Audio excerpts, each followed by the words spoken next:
Assalamualaikum warahmatullahi wabarakatuh.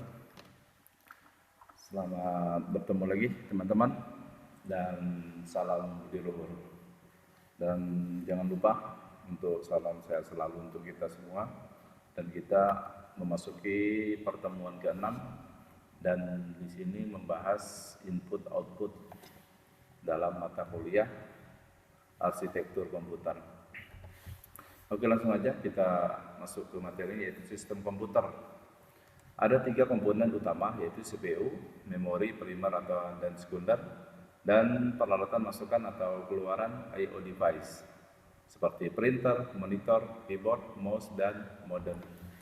Modul I/O. Model I/O merupakan peralatan termuka interface bagi sistem bus atau switch sentral dan mengontrol satu atau lebih perangkat peripheral. Tidak hanya sekedar modul penghubung, tetapi sebuah piranti yang berisi logika dalam melakukan fungsi komunikasi antara peripheral dan bus komputer. Terus masalah yang dijumpai dalam I/O terprogram adalah bahwa CPU harus menunggu modul I/O yang diinginkan agar siap baik untuk menerima maupun untuk mengirimkan data dalam waktu yang relatif lama. Terus pada saat menunggu CPU harus berulang-ulang menanyakan status modul I/O-nya.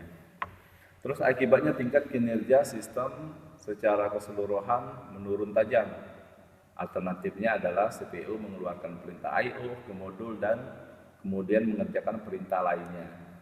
Terus kemudian modul I/O akan menginterupsi CPU untuk meminta layanan ketika modul telah siap untuk saling bertukar data dengan CPU. Dan setelah itu CPU akan mengeksekusi pengiriman datanya seperti sebelumnya dan dilanjutkan dengan menyelesaikan proses sebelumnya. Terus interrupt, teknik yang digunakan CPU dalam menangani program interupsi. Yang pertama yaitu multiple interrupt lines, yang kedua yaitu software pull, yang ketiga yaitu daisy chain, dan yang keempat yaitu arbitrasi bus. Yang pertama, multiple interrupt lines. Ini teknik yang paling sederhana, menggunakan saluran interupsi berjumlah banyak. Tidak praktis untuk menggunakan sejumlah saluran bus atau pin CPU ke seluruh saluran interupsi modul I/O. Terus yang kedua yaitu software pull. CPU mengetahui adanya sebuah interupsi, maka CPU akan menuju ke root line layanan interupsi yang tugasnya melakukan pull seluruh modul I/O untuk menentukan modul yang melakukan interupsi.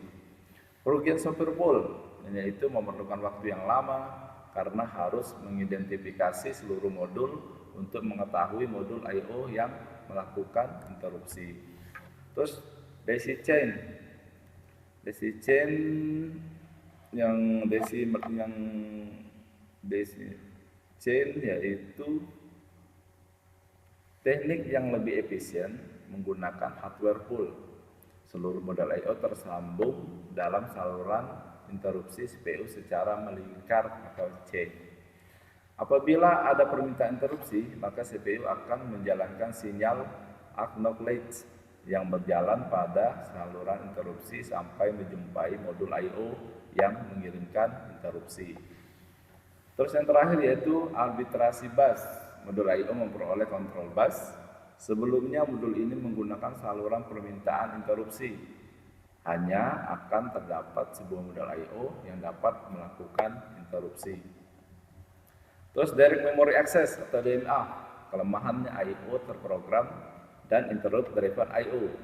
Proses yang terjadi pada modul I/O masih melibatkan CPU secara langsung, berimplikasi pada yang pertama yaitu kelajuan transfer I/O yang tergantung kecepatan operasi CPU. Terus kerja CPU terganggu karena adanya interupsi secara langsung. Direct memory access atau DMA. DMA meliputi modul-modul tambahan pada bus system. Modul DMA mampu menirukan CPU, bahkan mengambil alih kontrol sistem dari CPU. Prinsip kerja DMA. Pada yang pertama yaitu pada saat CPU ingin membaca atau menulis blok data, CPU mengeluarkan perintah ke modul DMA dengan mengirimkan informasi berikut: read atau write yang diminta, terus alamat perangkat I/O yang dilibatkan, terus lokasi awal dalam memori untuk membaca atau menulis, dan jumlah word yang akan dibaca atau ditulis. Terus yang kedua yaitu kemudian CPU melanjutkan pekerjaan lainnya. Yang ketiga, CPU telah mendelegasikan kepada modul DMA dan modul ini akan menjalankan tugasnya.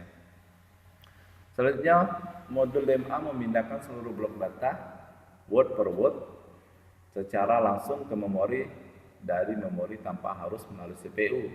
Dan ketika pemindahan ini selesai, modul DMA akan mengirimkan signal interrupt ke CPU, sehingga CPU hanya akan dilibatkan pada awal dan akhir saja. Dan terakhir, CPU dapat menjalankan proses lainnya tanpa banyak terganggu dengan interupsi. Terus yang lanjut ke DMA-nya tadi yaitu Direct Memory Access-nya melaksanakan transfer data secara mandiri. Nah, DMA ini memerlukan mengambil alih kontrol bus dari CPU. DMA akan menggunakan bus bila CPU tidak menggunakannya atau DMA memaksa CPU untuk menghentikan sementara penggunaan bus. Teknik cycle stealing, modul DMA mengambil alih siklus bus.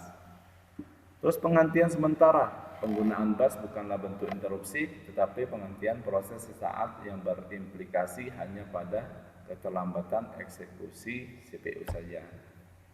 Saluran I/O dan prosesor. Evolusi fungsi, yaitu CPU mengontrol peripheral secara langsung. Yang kedua, ditambahkannya sebuah pengontrol atau modul I/O. CPU menggunakan I/O terprogram tanpa menggunakan interrupt.